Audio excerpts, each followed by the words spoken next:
Kate Chopin's 1899 masterpiece, The Awakening, is a novel that was so scandalous for its time, it basically torpedoed its author's career. And we're going to walk through the plot step by step. The book kicks off at this bustling summer resort on a place called Grand Isle.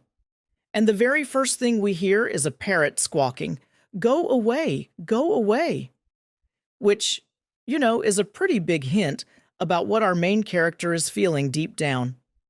First up, a summer at Grand Isle, which is really a kind of gilded cage. This is where we meet our protagonist, Edna Pontellier.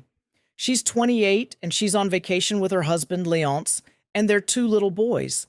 They're surrounded by all these other wealthy Creole families. And from the outside, it looks like a perfect life. But underneath, it's all about playing by some very, very strict rules. Right away, the story sets up this really clear contrast. On one side, you have the mother woman. These are the women who are seen as the ideal. They're totally devoted to their kids and husbands. And then there's Edna. She's just not like that. It's not that she doesn't love her children, but she feels like she's playing a part that she was never meant for. And you can bet her husband, Leonce, lets her know it. And Leonce's view of his wife, it's pretty shocking.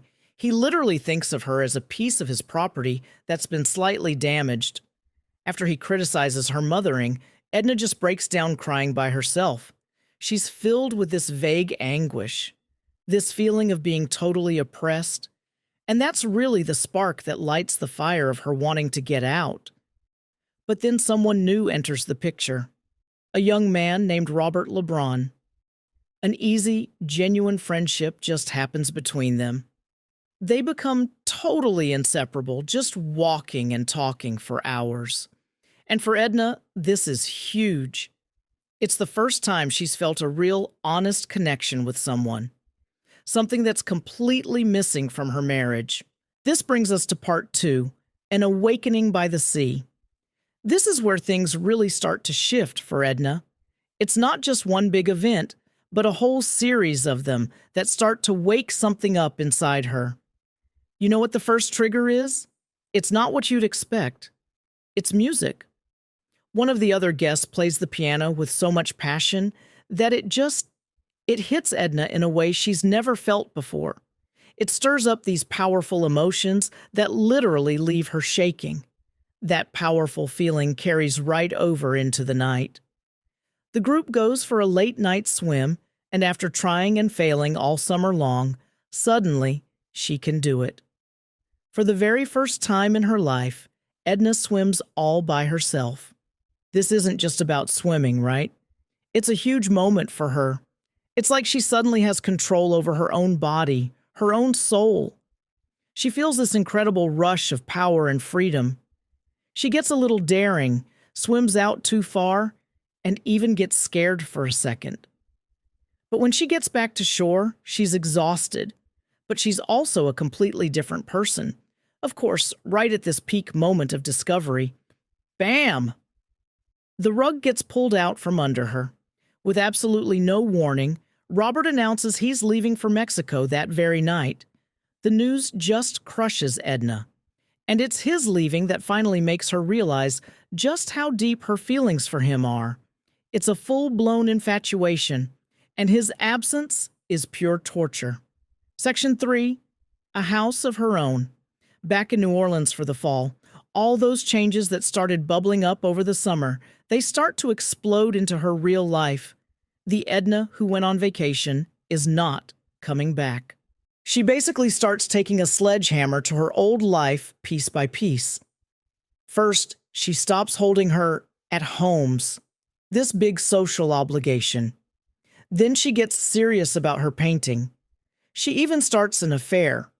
And the biggest move of all, she moves out.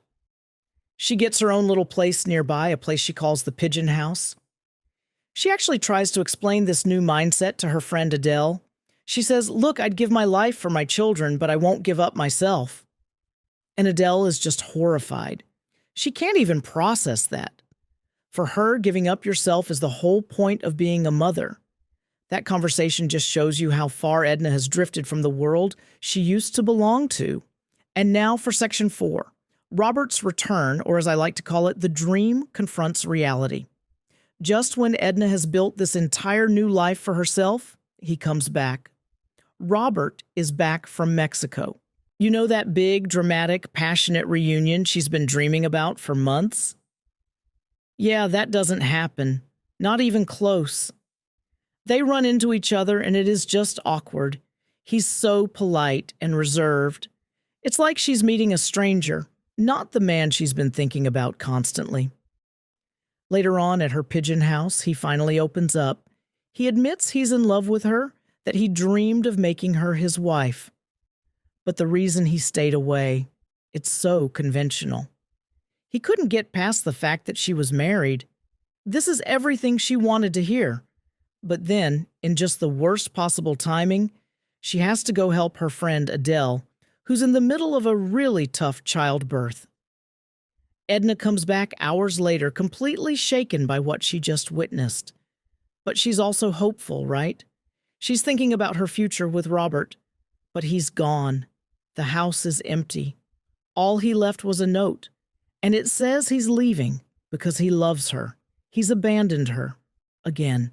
And this time with a reason that just makes no sense to the new person she's become.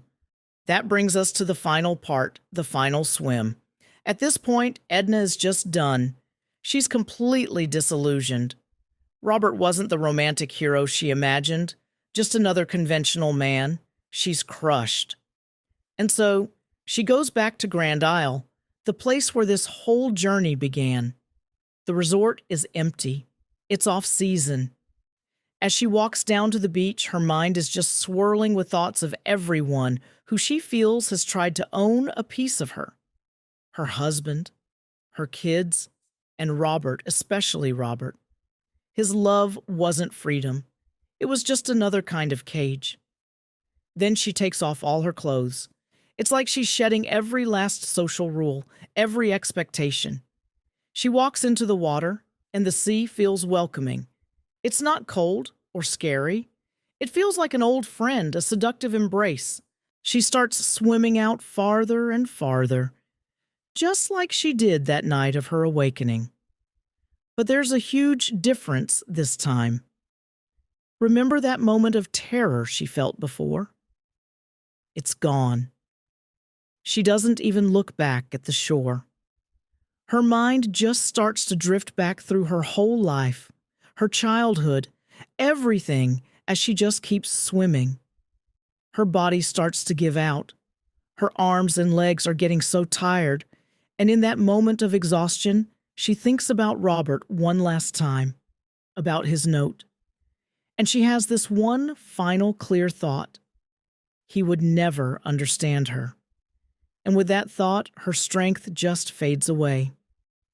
Her last sensation isn't one of panic. It's a memory from her childhood. The smell of flowers, the sound of bees. She retreats back into her own past as the voice of the sea surrounds her. And that's how it ends. A deeply ambiguous, unforgettable, and final moment in one woman's tragic and revolutionary search to find herself.